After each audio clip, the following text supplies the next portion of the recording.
নমস্কার, আমি অন্নপূর্ণার হেসেল থেকে বলছি। আমার চ্যানেলে আপনাদের সবাইকে স্বাগত জানাই। আজকের রেসিপিটি হলো প্রেসার কুকারে চিকেনের ঝোল। এই রান্নাটা খুব তাড়াতাড়ি হয়েও যায়, এই রান্নাটায় মশলাপাতিও অনেকটা কম লাগে। মাংসটা ভালো করে ধুয়ে নিয়ে নুন, হলুদ, লঙ্কা গুঁড়ো, জিরে গুঁড়ো, ধনে গুঁড়ো দিয়ে সর্ষের তেল দিয়ে ভালো করে ম্যারিনেট করে রেখে দিলাম। এবারে এই আদা রসুনটা মিক্সিতে বেটে নিচ্ছি। কড়া গরম হয়ে গেলে এর মধ্যে সর্ষের তেল দিয়ে দেবো। তেলটা গরম হয়ে গেলে ধুয়ে রাখা আলুগুলো তেলের মধ্যে দিয়ে দেবো। পরিমাণ মতন লঙ্কা গুঁড়ো, হলুদ গুঁড়ো, নুন দিয়ে দিচ্ছি।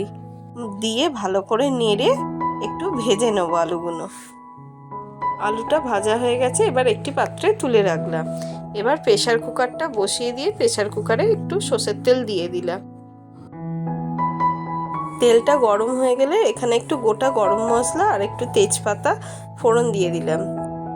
গরম মশলাটা ভাজা হয়ে গেছে, এবারে কুচি করে রাখা পেঁয়াজগুলো এর মধ্যে দিয়ে দেবো। পেঁয়াজটা এবার একটু নেড়ে দেবো। পেঁয়াজটা ভাজা হয়ে গেছে, এবারে আগে থেকে বেটে রাখা আদা রসুনটা এর মধ্যে দিয়ে দেবো। দিয়ে ভালো করে নেড়ে নেব। মশলাটা ভালো করে ভেজে নিয়ে এর মধ্যে বাটা মশলার জলটা দিয়ে দেবো। দিয়ে মশলাটা আবার ভালো করে কষতে দেবো। এর মধ্যে টমেটো কুচো দিয়ে দিচ্ছি। এবারে পরিমাণ মতো লঙ্কা গুঁড়ো, হলুদ গুঁড়ো, জিরে গুঁড়ো, ধনে গুঁড়ো আর স্বাদ মতো নুন দিয়ে মশলাটা ভালো করে কষে নিলাম। এবারে কাশ্মীরি লঙ্কার গুঁড়ো আর টেস্টের জন্য সামান্য একটুখানি চিনি দিলাম। দিয়ে ভালো করে নেড়ে দিলাম। ম্যারিনেট করে রাখা চিকেনগুলো এবারে প্রেসার কুকারের মধ্যে দিয়ে দিচ্ছি। দিয়ে ভালো করে মশলার সাথে মিশিয়ে নিচ্ছি। নিয়ে কিছুক্ষণের জন্য কষতে দিচ্ছি।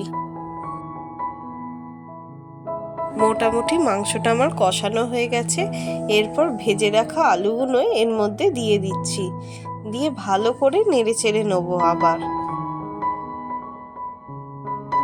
দেখুন মাংসটা আমার ভালোভাবে কষানো হয়ে গেছে, কারণ গা দিয়ে তেল ছেড়ে দিয়েছে। এবার আমার আগে থেকে একটু গরম জল করে রেখে দিয়েছিলাম, সেই গরম জলটা আমি প্রেসার কুকারের মধ্যে দিয়ে দিলাম। জলটা দিয়ে ভালো করে মিশিয়ে নেব।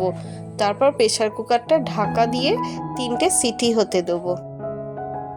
এই মাংসটার বিশেষত্বই হচ্ছে এই তেলের মধ্যে যে গরম মশলাটা ফোড়ন দিলাম, এই গরম মশলাটা ফোড়নের জন্যই মাংসটা খেতে খুব ভালো হয়। 3টে সিটি দেওয়ার পর দেখুন আমার মাংসটা কেরম তৈরি হয়ে গেছে। প্রেসারে মাংসটা করেছি কিন্তু মাংসটা আমার গলেও যায়নি, মাংসটা আমার ছেড়েও যায়নি। দেখুন আমার লাঞ্চ থালি রেডি। আমার রেসিপিটি যদি আপনাদের ভালো লেগে থাকে তাহলে অবশ্যই আমার চ্যানেলটি লাইক, কমেন্ট, শেয়ার করবেন এবং নিত্য নতুন ভিডিওর জন্য চ্যানেলটি সাবস্ক্রাইব করবেন। ধন্যবাদ।